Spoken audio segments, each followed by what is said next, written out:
Pirate Hunter ज़ोरो अभी भी रस्सी से बंधा हुआ है और उसके ऊपर सभी नेवी ऑफिसर ने गन तान रखी है। वो शूट करने ही वाले होते हैं कि लूफी वहाँ पे जंप करके आ जाता है और सारी बुलेट्स अपने ऊपर ले लेता है। क्योंकि वो एक रबड़ ह्यूमन था तो उसको कुछ नहीं होता। और यहीं पे हमारा थर्ड एपिसोड स्टार्ट होता है जिसका नाम है Morgan versus Luffy, who is that mysterious pretty girl. Zoro को जब पता चलता है कि लूफी पायरेट गैंग बनना चाहता है तो वो हैरान होता है। लूफी ने ज़ोरो के सामने 3 स्वॉर्ड्स ला के रखी और पूछा उनमें से कौन सा उसका है। ज़ोरो ने बताया कि तीनों स्वॉर्ड उसके हैं क्योंकि वो 3 स्वॉर्ड स्टाइल यूज़र है।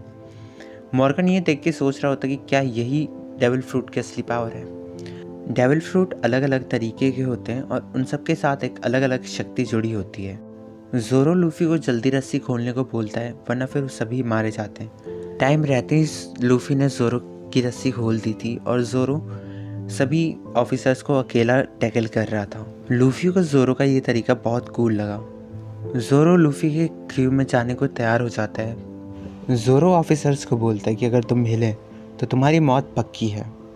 ज़ोरो को खुला देख नेवी ऑफिसर रोने लगते हैं क्योंकि उन्हें पता है कि ज़ोरो एक बहुत बढ़िया स्वॉर्ड्समैन है और एक पल में ही उनको ख़त्म कर सकता है। लूफी ज़ोरो को बोलता है कि सबसे बढ़िया पायरेट यानी मैं, मुझे सबसे बढ़िया एक स्वॉर्ड्समैन चाहिए होगा यानी तुम। लूफी ज़ोरो को झुकने के लिए कहता है और एक ही लात के साथ लूफी ने सभी ऑफिसर्स को ख़त्म कर दिया। दोबारा इसको देख के ज़ोरो अपना हैरान होता है और पूछता है ये तुमने कैसे किया।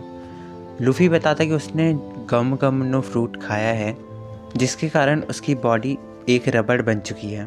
मॉर्गन को ये सब देख के बहुत गुस्सा आता है और वो लूफी को डायरेक्ट हिट करने जाता है। लूफी भी डरता नहीं और उसका डट के सामना करता है।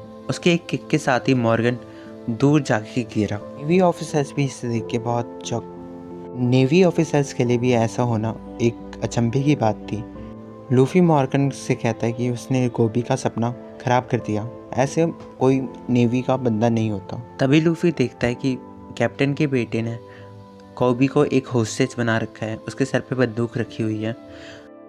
इसी टाइम का फ़ायदा मॉर्गन उठाना चाहता है और लूफी के पीछे आ जाता है। तभी ज़ोरो अपने ओनिगिरी मूव से उसको ख़त्म कर देता है। पता चलता है कि वो अब नहीं रहा और सभी अब आज़ाद हैं। सभी का खुशी का कोई ठिकाना नहीं होता।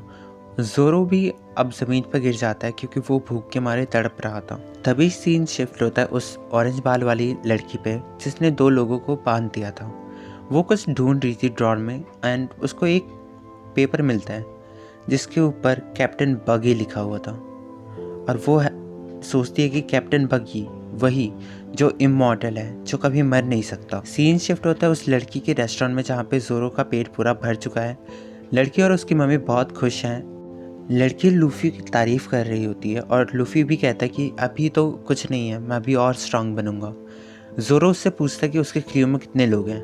लूफी बड़े आराम से बोलता है कि वही इकलौता ज़ोरो ही उसके क्रू में है। ज़ोरो इस बात से हैरान होता है और उसके शिप के बारे में पूछता है। लूफी उसको बताता है कि शिप उसकी वहाँ पे है। जब ज़ोरो उस शिप को देखता है तो शिप बहुत छोटी थी, तो इतने छोटे शिप के साथ वो पायरेट तो नहीं बन सकता। लूफी बताता है कुछ टाइम के बाद उसके पास एक बड़ी सी शिप होगी और उसके ऊपर उसके मनपसंदीदा झंडा लगा होगा। दोबारा वो लड़की लूफी से पूछती है कि आगे उसका क्या प्लान है। लूफी भी बताता है कि वो अब ग्रैंड लाइन में जाएगा। इसको सुन के कोबी और सभी डर जाते हैं क्योंकि ग्रैंड लाइन एक पायरेट का ग्रेवयार्ड माना जाता है जहाँ पे पायरेट सभी लड़ते रहते हैं, जहाँ गोल्डी रोजर नाम की एक पायरेट ने अपना खजाना यानी वन पीस छिपा रखा है, तो उसके पीछे सभी पायरेट्स लड़ते रहते हैं। वहाँ पे जाना अपनी ज़िंदगी को दांव पे लगाने के बराबर। सभी उसको समझाते हैं लेकिन ज़ोरो समझता था कि लूफी को समझाना कोई आम बात नहीं है, वो समझेगा नहीं, इसलिए उसने ये सच्चाई मान ली। तभी एंट्री होती है नेवी के एक ऑफिसर की जो पूछता है लूफी से क्या तुम पायरेट हो। लूफी भी बिना झिझके कहता है हाँ मैं हूँ। वो ऑफिसर दोबारा कहता है कि क्या कोबी तुम्हारे साथ है। लूफी बिल्कुल मना कर देता है कोबी के बारे में और वो कोबी के पास जाके उसको परेशान करने लगता है। इसको देख कोबी उसको एक पंच मारता है और रिटर्न में लूफी भी उसे मारता है। बात बिगड़ने लगती है और दोनों के बीच में लड़ाई हो जाती है। नेवी ऑफिसर को ये यकीन हो गया था कि ये दोनों साथ ही नहीं हो सकते क्योंकि इतना गंदा कोई नहीं लड़ता। लूफी ने उसको इसलिए मारा क्योंकि उसे पता था अगर नेवी को पता चला कि वो पहले एक पायरेट्स के साथ काम कर रखा है तो वो एक ऑफिसर नहीं बन पाएगा। कोबी, जो इतना समझदार था कि उसने इस बात को पहले ही परख लिया था, कोबी नेवी ऑफिसर के पास जाता है और कहता है कि मुझे भी अब एक नेवी ऑफिसर बनना है। कोबी के आंखों में वो लगन साफ दिखाई दे रहा था। नेवी ऑफिसर ने भी उसे कहा, नेवी में रहना कोई आम बात नहीं होगी एंड अब से उसे सारी परेशानियों का सामना खुद करना पड़ेगा। यानी वो ऑफिसर कोबी को एक अपने नेवी में ज्वाइन करने की परमिशन दे देता है। बीच में हमने ये भी देखा था कि वो ऑरेंज बाल वाली लड़की कहीं दोबारा जा रही होती है। उसकी शिप हमारे लूफी की शिप से बड़ी थी। कोबी इससे बहुत खुश होता है और लूफी और जोरो को बाय बोलने जाता है। एंड में हम देखते हैं कि सभी पूरे नेवी ऑफिसर उसको बाय बोलने पहुंचे होते हैं। और ऐसा पहली बार था जब नेवी ने किसी क्रिमिनल यानी पायरेट्स को सैल्यूट किया।